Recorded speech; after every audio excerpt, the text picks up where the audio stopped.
Non. Nos convictions morales sont-elles fondées sur l'expérience? Donc j'ai parlé de l'expérience, de ce qu'apportaient les expériences, j'ai évoqué plusieurs sortes d'expériences, de démonstrations. Ensuite j'ai donné des contre-exemples pour montrer que les expériences justement n'étaient pas à l'origine de nos convictions morales. Et ensuite j'ai fini par donner d'autres éléments qui sont à l'origine de ces convictions comme la religion ou la raison, voilà, tout en évoquant des philosophes comme Kant, Aristote. C'était compliqué, le sujet était vraiment compliqué, j'ai mis beaucoup de temps à trouver des idées.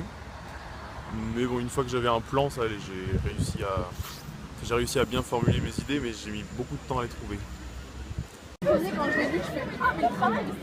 Le désir est-il par nature illimité? Donc j'ai parlé du fait que le désir était en fait limité s'il était considéré par des hommes authentiques et réfléchis, donc par des philosophes. Et ensuite j'ai expliqué que les hommes, eux, les hommes inauthentiques, ne pouvaient pas considérer ce désir comme illimité car il n'était pas assez réfléchi, il pensait à la légère et donc tout ça en citant bien sûr Heidegger avec l'authenticité et l'inauthenticité. Et voilà, je suis plutôt confiant de cet examen, j'attends les résultats avec impatience. J'ai pris le sujet sur les convictions morales et c'était super dur. Quand les 10 premières minutes, je savais pas trop quoi dire du tout. Et puis les autres sujets m'inspiraient pas.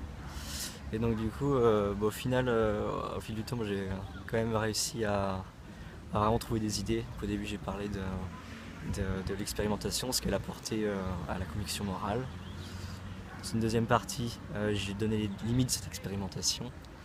Et j'ai dit qu'en fait, on ne faisait pas que les expériences pour trouver nos convictions morales, on communiquait aussi avec les autres.